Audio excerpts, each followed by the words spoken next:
오늘 아침 우리에게 주시는 말씀입니다. 신약성경 사도행전 5장 17절부터 32절까지 말씀을 한 절씩 교독하겠습니다. 사도행전 5장 17절에서 32절입니다.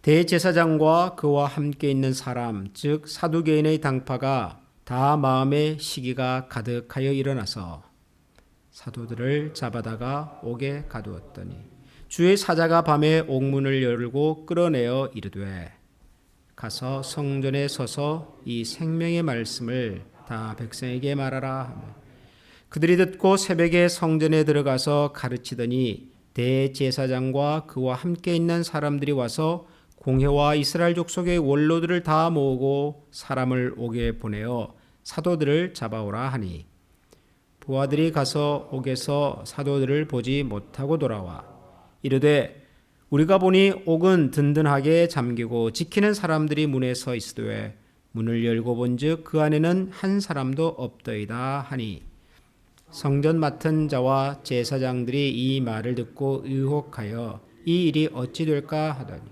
사람이 와서 알리되 보소서 옥에 가두었던 사람들이 성전에 서서 백성을 가르치더이다 하니 성전 맡은 자가 부하들과 같이 가서 그들을 잡아왔으나 강제로 못함은 백성들이 돌로 칠까 두려워함이더라.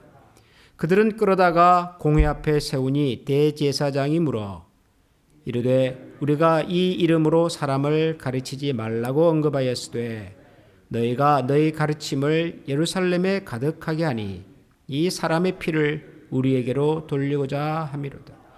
베드로와 사도들이 대답하여 이르되 사람보다 하나님께 순종하는 것이 마땅하니라. 너희가 나무에 달아 죽인 예수를 우리 조상의 하나님이 살리시고 이스라엘에게 회개함과 죄 사함을 주시려고 그를 오른손으로 높이사 임금과 구주로 삼으셨느니라. 우리는 이 일의 증인이요 하나님이 자기에게 순종하는 사람에게 주신 성령도 그러하니라 하더라. 아멘. 베드로와 요한이 그 옥에 갇혔죠.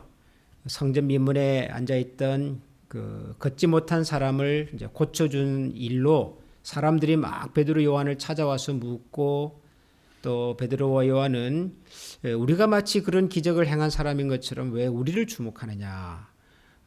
우리가 한 것이 아니라 우리가 믿는 나사렛 예수님의 이름으로 이런 일이 일어났다. 그러면서 예수님에 관한 이야기를 모인 사람들에게 전했습니다. 그것 때문에 베드로와 요한이 성전의 높은 사람들, 성전을 맡은 분들, 대제사장들 이런 분들에게 붙잡혀가서 감옥에 갇혔었죠. 물론 풀려나긴 했습니다. 풀려날 때 이 높은 사람들이 한 가지 이렇게 약속을 하고 풀어줬죠. 약속이라기보다도 협박이죠, 협박.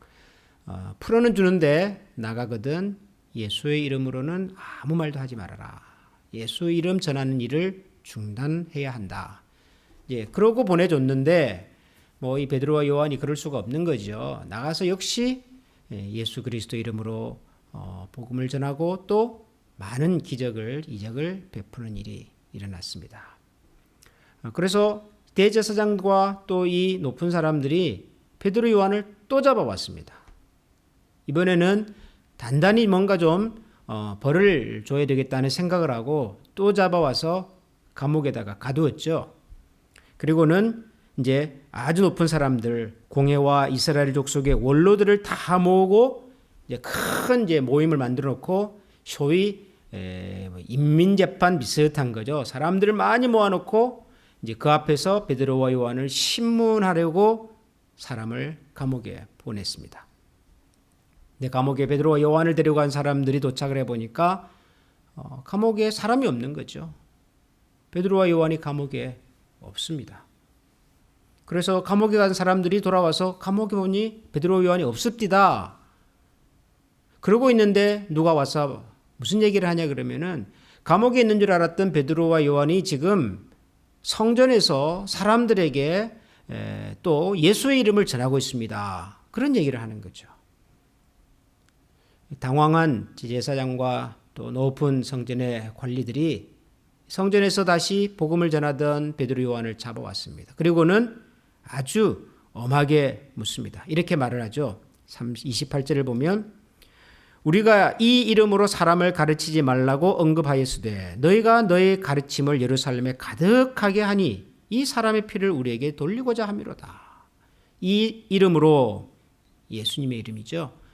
예수님의 이름으로 전하지 말고 예수님의 이름으로 뭘 사람들에게 가르치고 그런 거 하지 말라고 했는데 너희들이 또다시 살아서 사람들에게 예수 이름을 전한다. 그러면서 베드로와 요한을 아주 엄하게 꾸중을 하고 신문을 했습니다. 그러자 베드로가 대답을 이렇게 하죠. 베드로와 사도들이 대답하여 이르되 사람보다 하나님께 순종하는 것이 마땅합니다. 당신들은 우리에게 예수 이름을 전하지 말라고 했지만은 우리는 당신들의 이야기를 듣는 것보다 하나님의 말씀을 듣겠습니다. 이 베드로가 왜 이런 얘기를 했냐 그러면은 감옥에 갇혀 있을 때 어떻게 풀려났죠? 무슨 수로 감옥에서 두 사람이 풀려납니까? 주의 성령님께서 감옥에 있던 베드로와 요한에게 찾아오셨죠. 그리고 그들을 감옥에서 내보내시면서 너희들은 성전에 서서 생명의 말씀을 백성들에게 전하라 그러셨거든요. 베드로에게는 확신이 있었던 겁니다. 우리가 전하는 이 예수 그리스도의 이야기가 하나님께서 우리에게 맡기신 생명의 말씀이라는 확신이 있었던 거죠. 하나님께서. 비록 높은 사람들이, 대제사장들이 그들을 신문하면서 너희들이 이 이름으로 다시 예수의 이름을 얘기를 하면은 벌을 받을 것이라고 설령 위협한다 할지라도 베드로 요한은 우리에게 이 사명을 맡기신 하나님에 대한 확신이 있었고 그들이 본 것이 있었고 성령 하나님께서 친히 그들과 함께 있다는 사실을 그들이 알았기 때문이죠. 이 사도행전을 읽어보면 이게 참 묘하다는 생각이 드는 것이 뭐냐면 열심히 복음을 전하고 다니는 사람들을 그렇게 하지 못하도록 방해하고 위협하는 사람들이 역시 또 하나님을 믿는 사람들입니다. 사도들이 받았던 이 고난이 하나님을 모르는 사람들, 하나님을 안 믿는 사람들에 의해서 오는 고난이 아니라 핍박이 아니라 하나님을 아는 사람들, 하나님을 믿는 사람들이었습니다. 똑같이 하나님을 믿는 사람들인데 한쪽은 예수의 이름으로는 아무 소리도 하지 말라 그러고 예수 이름으로 사람들에게 가르치지 말라고 그러고 또 한쪽의 사람은 그런 위협을 받으면서도 어쩌면 자신들의 생명을 내어놓아야 할지도 모르지만은 그럼에도 불구하고 예수님의 이야기를 하면서 삽니다. 똑같이 하나님을 알고 똑같이 하나님을 믿는데 왜 이렇게 다를까요? 저는 가만 생각을 해보면 이 세상의 종교라고 하는 것도 하나님을 믿는다고 말하는 사람들도 결국 이 두 종류가 아닐까 저는 그런 생각을 합니다. 다 하나님을 알고 다 하나님을 믿는다고 말하지만 한쪽은 정말 그 하나님을 알고 하나님을 경험했고 하나님께서 우리에게 맡기신 것이 생명의 약속이라고 하는 사실을 확신하는 사람들이 있습니다. 그런가 하면 또 다른 한쪽은 하나님을 알고 하나님을 믿는다고 하지만 사실은 하나님에 대한 관심보다는 하나님으로 인해서 누릴 수 있는, 얻을 수 있는 혜택과 지위와 특권에 관심이 많은 사람들도 있는 것 같아요. 베드로와 요한에게 예수님의 이름을 말하지 말라고 위협했던 사두개인 대제사장들, 이분들이 바로 하나님을 알고 하나님을 믿는다고 말은 하지만 사실은 하나님의 이름으로 뭔가 혜택을 누리고 어떤 높은 지위에 올라있고 그리고 그들이 가지고 있는 기득권에 더 관심이 많은 사람들인 거죠. 정말 이 사람들이 하나님을 알고 하나님을 경험했고 베드로와 요한에게 찾아와 주셨던 그 하나님의 음성을 들어본 적이 있다면, 아니 자기들이 감옥에 갇힌 사람을 누가 도와줘서 나간 것도 아니고 정말 하나님의 기적 같은 방법으로 하나님께서 풀어주시고 여전히 예수 그리스도의 생명의 약속의 말씀을 듣고 그 말씀을 들은 많은 사람들 가운데서 말로 설명할 수 없는 일들이 일어나는 것을 보면서도 이럴 수는 없잖아요. 성전을 맡았다, 제사장이다, 사두개인이다, 이것이 중요한 것이 아니라 정말 우리는 생명의 하나님이신 그분을 경험하고 그 하나님에 대한 깊은 신뢰와 확신을 가지고 사는 사람들인지, 정말 우리는 이 생명의 약속을 붙들고 믿고 사는 사람들인지, 이것이 우리가 늘 생각해보고 우리 자신을 돌아보면서 살펴야 할 중요한 우리 신앙의 숙제가 아닐까.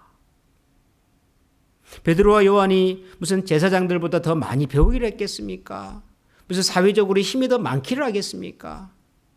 나은 것이 하나도 없지만 그럼에도 불구하고 하나님께서 이 복음의 역사를 만들어가는 과정 속에서 대제사장, 사두개인, 성전을 맡았다 이런 사람들이 아니라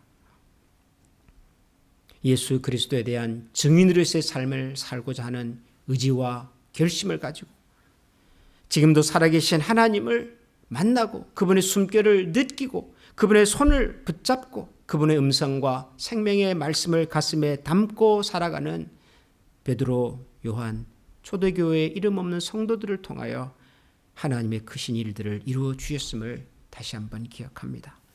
오늘도 우리가 하나님 앞에 나와서 기도할 때 하나님, 우리가 혹시라도 하나님의 이름으로 뭔가 혜택이나 무슨 기득권이나 우리가 개인적인 어떤 유익을 누리는 데 관심이 있었다면 이 같은 저희들의 참 어리석었던 마음들을 하나님께서 고쳐주시고 대신 생명의 말씀, 약속의 말씀, 살아계신 하나님의 음성을 가슴에 담고 살아가는 하나님의 증인으로, 예수 그리스도의 증인으로 이 땅을 당당하게 담대하게 믿음으로 살아가는 사람들이 되게 해주십시오.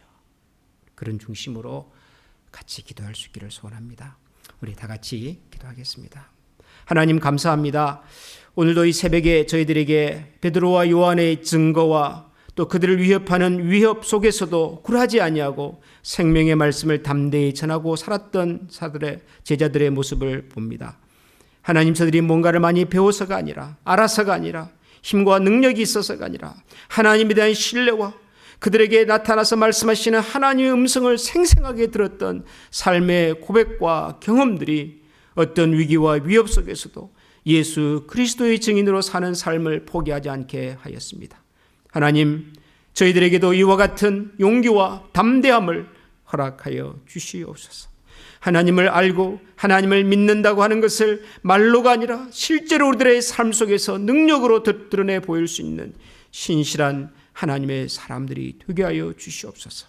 이 일을 위하여 날마다 저희들에게 말씀하여 주시고 말씀하시는 하나님의 음성을 귀로만 듣는 것이 아니라 우리의 영혼으로 듣게 하여 주시고 우리의 가슴에 새기게 하시고 그 말씀의 능력을 힘입어서 우리에게 주어진 허락된 이 땅에서의 삶을 어떤 순간에도 어떤 상황 속에서도 담대하게 정말 예수 그리스도 그분이 나의 생명과 나의 주님이라는 사실을 포기하지 않고 끝까지 신뢰하며 믿고 걸어갈 수 있는 신실한 주의 증인들이 다 되게 하여 주옵소서.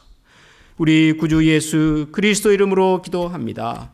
아멘. 하늘에 계신 우리 아버지, 아버지의 이름을 거룩하게 하시며 아버지의 나라가 오게 하시며 아버지의 뜻이 하늘에서와 같이 땅에서도 이루어지게 하소서. 오늘 우리에게 일용할 양식을 주시고 우리가 우리에게 잘못한 사람을 용서하여 준 것 같이 우리 죄를 용서하여 주시고 우리를 시험에 빠지지 않게 하시고 악에서 구하소서. 나라와 권능과 영광이 영원히 아버지의 것입니다. 아멘.